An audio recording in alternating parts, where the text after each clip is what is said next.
Thinking Aloud.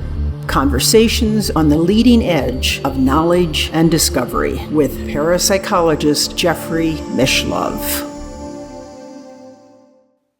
Hello and welcome. I'm Jeffrey Mishlove. Today, yet again, I'm going to be interviewing myself.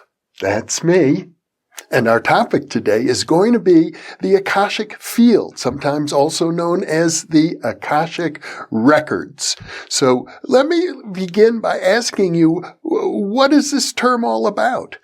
Well, the word Akashic is Sanskrit, and it basically means space, the space in which we all exist, one might say. But it has come to take on a particular meaning, and if we go back historically, I have to start with the great American psychologist and psychical researcher William James, certainly one of my intellectual heroes. But in this instance, I'm not so sure. James used the term cosmic reservoir. Now, as one of the founders of the discipline of psychical research, he was a founder of the Society for Psychical Research in 1882. And one of their main objectives was to see if we could determine, scientifically speaking, whether or not the human personality could survive the death of the physical body. This is the claim that the spiritualists were making. You could call it a religion or a social movement. In the 19th century, spiritualism was an enormous fad, comparable maybe to the consciousness movement in all of its many manifestations in our current era. But back then, the idea was that spiritualists, through their activities in seances, were endeavoring to prove the survival of the human spirit, the human soul, after the death of the body. And they believed that the various manifestations in seances were evidential of that very fact. And William James was a respected professor of psychology at Harvard University. In fact, the author of the I don't want to say very first. It may not have been the very first, but the very most significant textbook in psychology at the time, and is generally regarded as the father of American psychology. Well, in his position, and you have to appreciate that the 19th century in particular was a very materialistic age, the age of steam engines and railroads and the beginnings of the telegraph and on and on, the theories of Maxwell and Faraday. So it's understandable even today that somebody confronted with the evidence for survival would rather sit on the fence. It's hard to deny the evidence, let me put it that way. So what James suggested is that all of the accurate communications purporting to come from the deceased might have actually been pulled up from what he called the cosmic reservoir. In other words, that we're embedded in a sea of information, and living people with telepathic, clairvoyant abilities, these days we might even say remote perception, can tune in to the Akashic Field, to the cosmic reservoir, to the Akashic Records, and gather this information very much the way you do a search on the internet. You put in your search terms and whoop, up comes the information. Well, that's very nice. It seems like a handy way to think of the universe as a whole. And I've heard other people suggest, yes, maybe the whole universe is like a big computer. What do you think of that? Well, you could say that it reduces the idea of the human being to a machine, and that's a very common metaphor. It certainly goes back to the 19th century, the idea that organisms might be thought of as just very complex machines, and we exist in part of a larger complex machinery. That would be the idea. But I have to say, the notion of survival of the human soul, if we take the data on reincarnation seriously, if we take some of the best cases of mediumship seriously, if we look at some of the best evidence from the work of Callum Cooper and my cousin, the late Scott Rogo, phone calls from the dead. If we take that seriously, we have to say that it's not just information that is surviving. It is a living, I can't say breathing, because if you don't have lungs, you needn't breathe, but a conscious entity, agents in the afterlife that are endeavoring to accomplish something, among other things, to prove that they're still there, to prove that they have survived. So they have intention. And information is not the same as intention.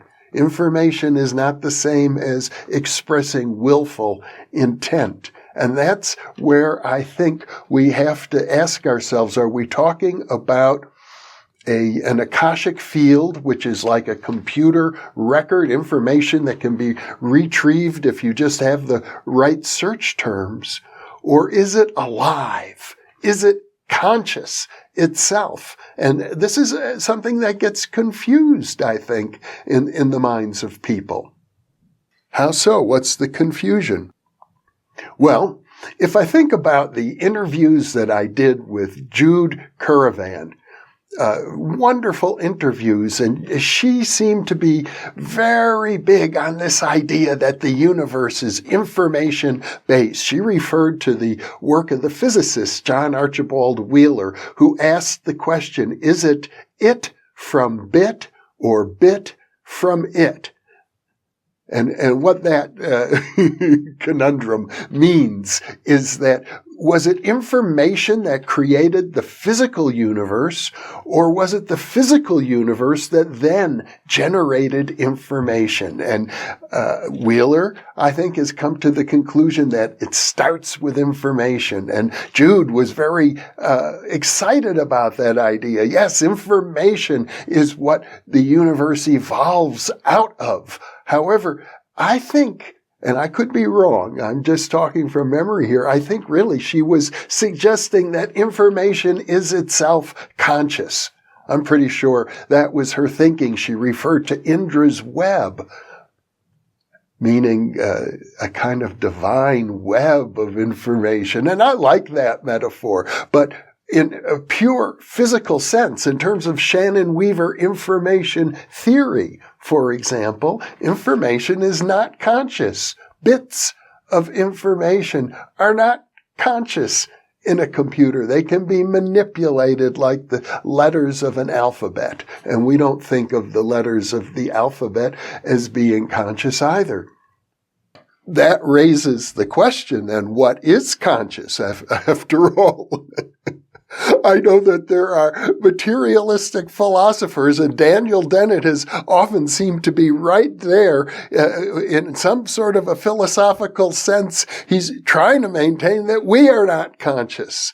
Now, I don't know about you, but I'm conscious. I don't know about you, but I'm conscious. Well, wait a second. We're the same person. Surely we know about each other, but even so, can we trust that anyone else is conscious? Okay, let's not go down that rabbit hole, because that leads us to what is known in philosophy as solipsism, the idea that for all we know, there's only one conscious person in the world, and it's me. I have no way of being sure that anyone else is conscious. But there's a whole other way to look at it, because after all, where does my consciousness derive from? That's the big question. And that's why I've done so many interviews with my friend Bernardo Kastrup. I think if anybody is articulating a clear, concise, simple answer to that question, it is Bernardo. That's why I'm so happy to have now quite a number of interviews with him. In fact, more to be released soon. In fact, I should say, for our viewers, be on the alert for a discussion with Bernardo that's going to amplify today's conversation, because Bernardo is going to address the question of survival of consciousness beyond the death of the body in terms of his philosophy, which he calls analytical idealism. Incidentally, I understand that the reason he calls it analytical idealism is because he wants to distinguish his version of idealism from the European or continental versions of idealism. I think perhaps he's even thinking of Schopenhauer, who is one of his philosophical heroes, but might be thought of as a continental philosopher. Analytical philosophy is more, I'm pretty sure, American and probably British as well. That's all true. But the real major point we want to make here is, and I love the phrase that Bernardo cites from Schopenhauer, that there is one eye in the whole universe that looks out through every knowing creature.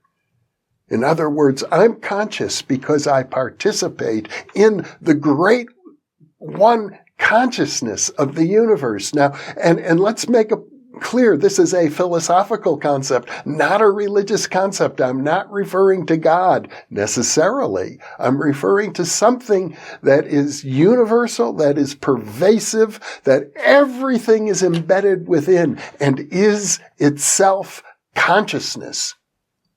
It is the ultimate nature of everything. But to describe that consciousness in theological terms as omnipotent and omniscient, that may be a step too far. In fact, probably is a step too far.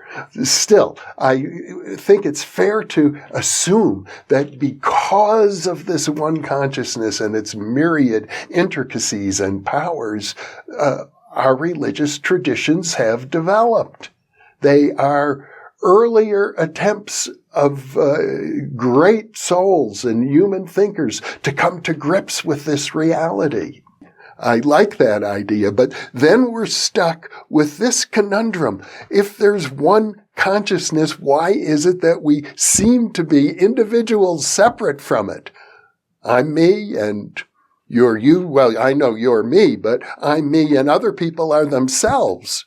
Now, Bernardo has a way of addressing this problem. He uses the idea of dissociation, which is a psychological term. It's a term often used with reference to dissociative identity disorder. Now, dissociative identity disorder used to be called multiple personality disorder, and it's well documented that a single person in a single body might have several unique, distinct personalities, and through a process of dissociation, they get disassociated from each other.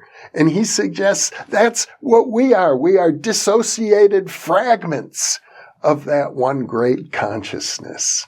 It's a wonderful metaphor, but the real question is, in terms of human survival beyond bodily death, can these dissociated fragments persist in the absence of a physical body? Having just interviewed Bernardo on this subject, he's very doubtful about that. He's like so many scientists, like William James was saying, I'm waiting for the evidence to persuade me.